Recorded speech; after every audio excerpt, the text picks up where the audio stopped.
Hello, kings and queens. Welcome to my YouTube channel. My name is Budgets with Elma, and today I am doing my June paycheck number 1. This month is my lucky month, so I will be getting paid 3 times this month. But if you get paid every week, that means 4 paychecks in a month. That means you are getting 5 paychecks, which is your lucky pay. Okay, so for me, I am a bi-weekly payer, so I am going to get that lucky extra one, which makes it a total of 3. But today we're going to be budgeting paycheck number 1. Okay, as always, I always budget $1,500. That is after I take care of my health insurance, dental, 401k, and my tithes from church, and I take a little bit out of my income that I bring in for the mortgage that's coming up. Okay, and after I've taken all those deductions out, I am then left with the $1,500 to do the rest of my budget. Okay, so let me know in the comment below if you are also getting an extra check for this month. Is this month your lucky month? Okay, which means you get that extra paycheck. Okay, if it is, put a 1 in the comment below. If it is not, put a 2. And when you put the 2, let me know what month is your lucky month pay, okay? For me, for this calendar year, I will be getting 2 lucky paychecks, okay? 1 in June, of course, and 1 in December. And those are the only 2 times I will get that extra paycheck, okay? Now, with that being said, let's get started on the June paycheck number 1, okay? So, as we get started, let's see here. I'm going to just scratch this out. Okay. Because my camera died in the middle of recording, so I just charged it, so I already wrote a couple of things in the box, okay? Which is just the amount, so I'm going to rewrite them again. So far I have here, my mortgage is the first thing we take care of at the beginning of the month. Me and my hubby, we do take care of our 4 walls together, okay? And so paycheck number 1 did take care of the mortgage payment, okay? And we never put the amount up here, but we have taken care of that. We left it private. That one is fine. Our electric for the month is $230, okay? And for the FHA, it is $110, okay? For the car insurance, it is $117, okay? And that is the only fixed expenses that we are taking care of for this month, okay? For the first paycheck. So let me calculate those amounts. I have $230 for electric, $110 for FHA, HOA, and I have $117 for my car insurance, because me and hubby, we do split that in half because we do have 2 cars that are full coverage. One my husband got my daughter for her graduation gift. So she is driving that and she does not pay car insurance. And so my husband takes care of that portion.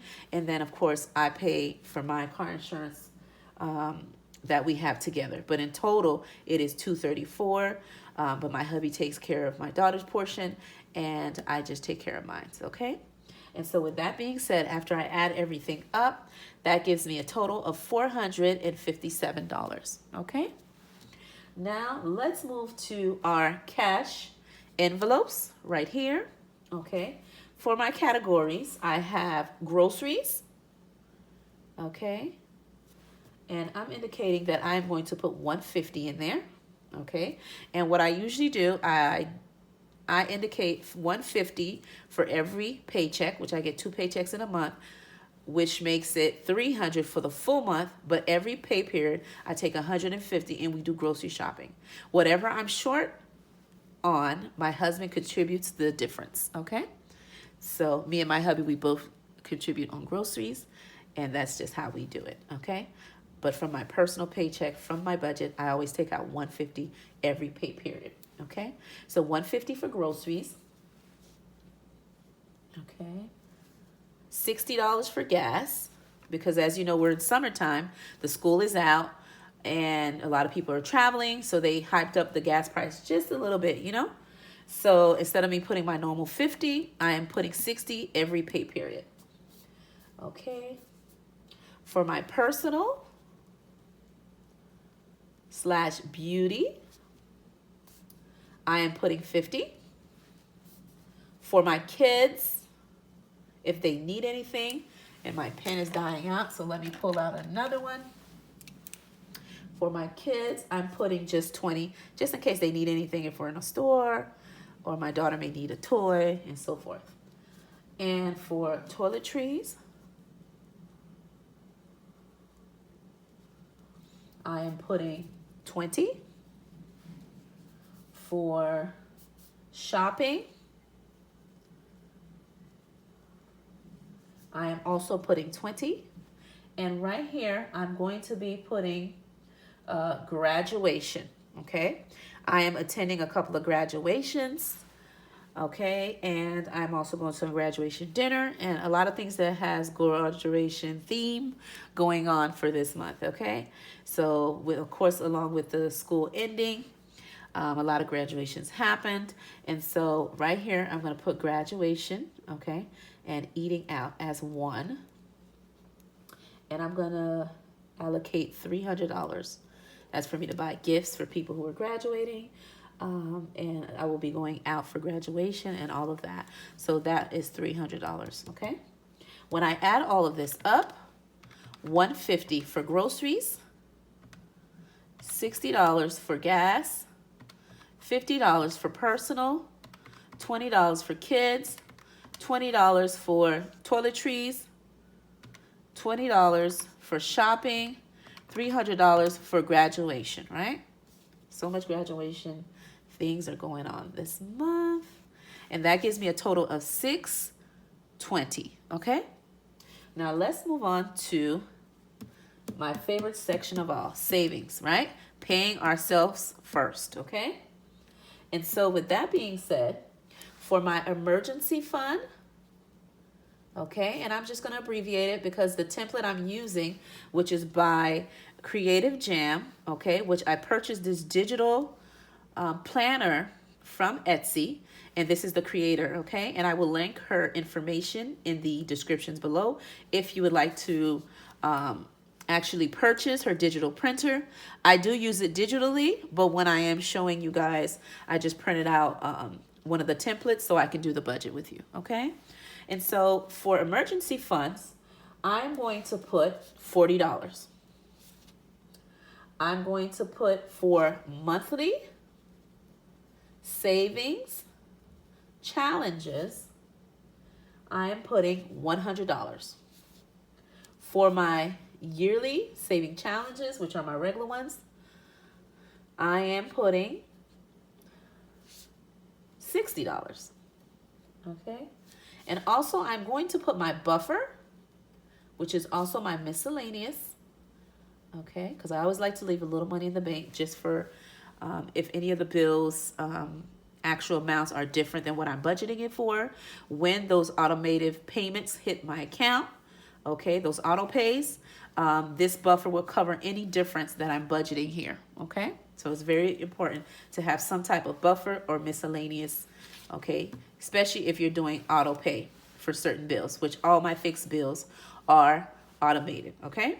That way they get paid automatically. I don't have to cash stuff any bill binder for that. Okay, so with that, I'm going to leave this section blank. So once I calculate everything, it will tell me how much I will have left for my buffer. But currently right now, just for these three, my emergency fund, my monthly saving challenge, and my yearly saving challenge, that gives me 40 plus 100 plus 60 equals $200 so far that I have to pay myself first, okay? And I'm going to leave the buffer blank for just a second until I complete the rest of my budget, okay? For other expenses, I currently have, okay, my toll, because I do take the turnpike to get to work, and I have to add money onto my SunPass. I always put $25 to $40, depending on how my budget is going. And for this particular paycheck, I am putting $25. In other expenses, I am adding Netflix. Okay. And that is for $22. And then I'm also adding Canva, which I use to do almost everything in all my social media platforms, okay? When it comes to templates, a thumbnail, you name it, I do everything on there, okay? And so I will be paying $13.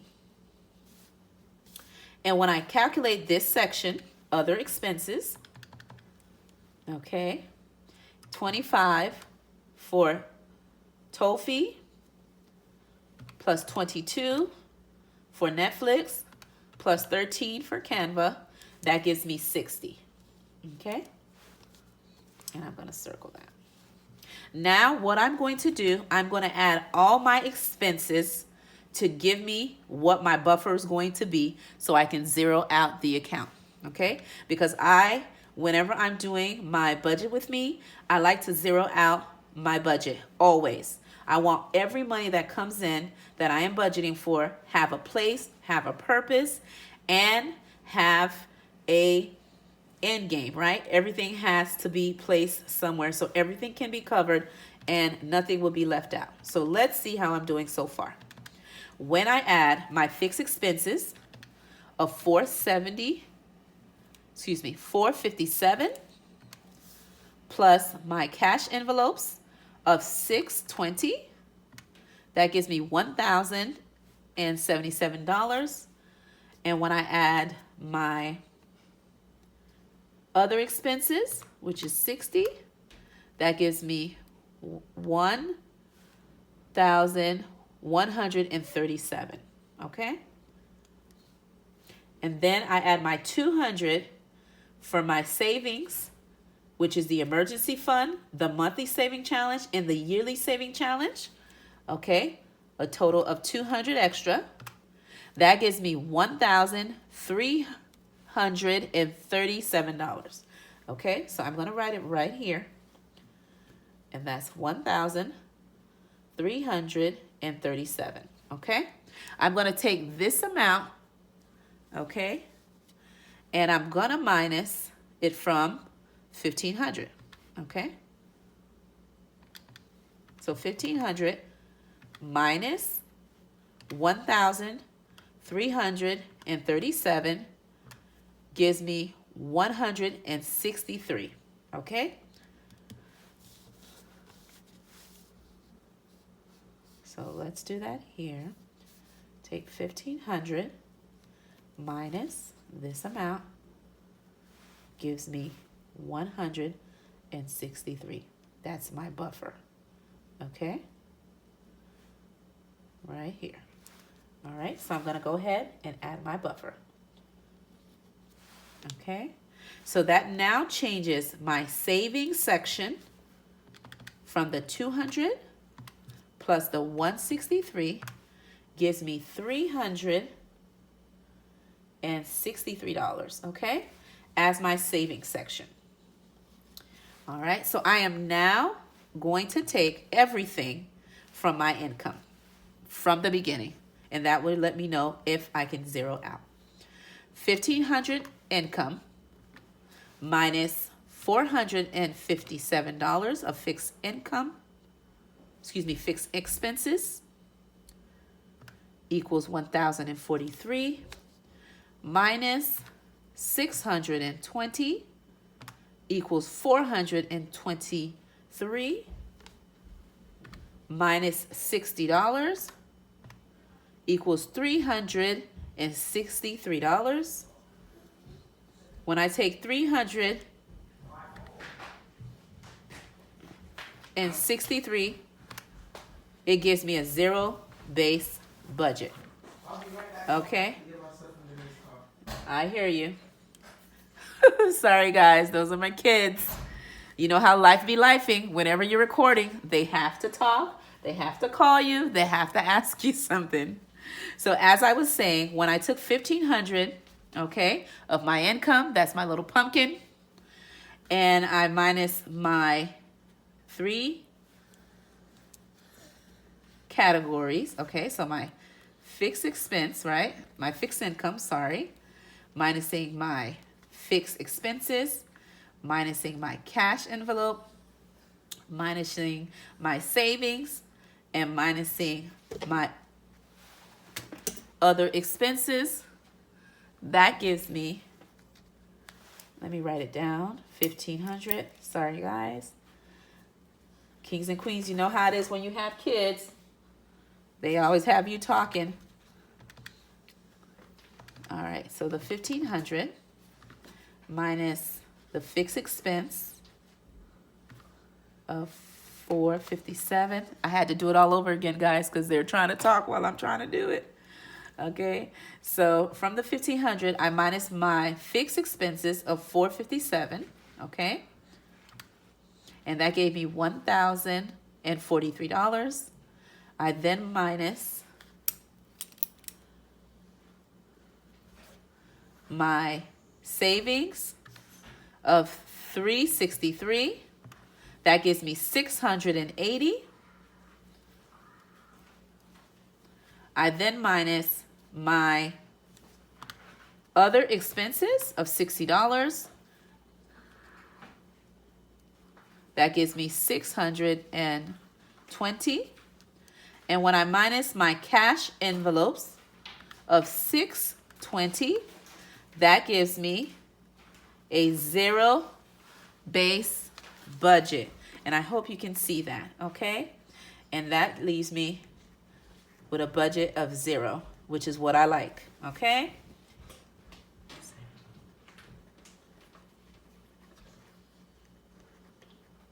So thank you for coming along with me. Even though life be lifing, kids are stopping me, especially with summer being out. They are always everywhere, calling me, tapping me, trying to get my attention at all times. You know how it is, parents, kings and queens. If you have kids, you know how it is. When school is out, you are now the teacher. Not only the parent, but you're the teacher as well. Let me know in the comment below, if you have kids, what grade level will they be going into for the 2023 to 2024 school year? Okay, for the upcoming school year, if you have kids, what grade are they going into? Okay, and if you don't have kids, enjoy your beauty sleep, okay? Because that's another thing. Kids are sweet, but they do take away the sleep. And if they're older, then you're all good. But if you have little ones, parents, you know how that is, right? All right, kings and queens, thank you for being with me as I break down my budget for paycheck number 1. Again, my name is Budget with Elma. I love having you here. And again, don't forget to let me know in the comments below if this is your lucky month, okay? Meaning you get that extra paycheck. If you're a bi-weekly payer, the 3rd paycheck. If you're a weekly payer, then that 5th paycheck. With that being said, again, my name is Budget with Elma, and I'll see you on my next video. Bye-bye.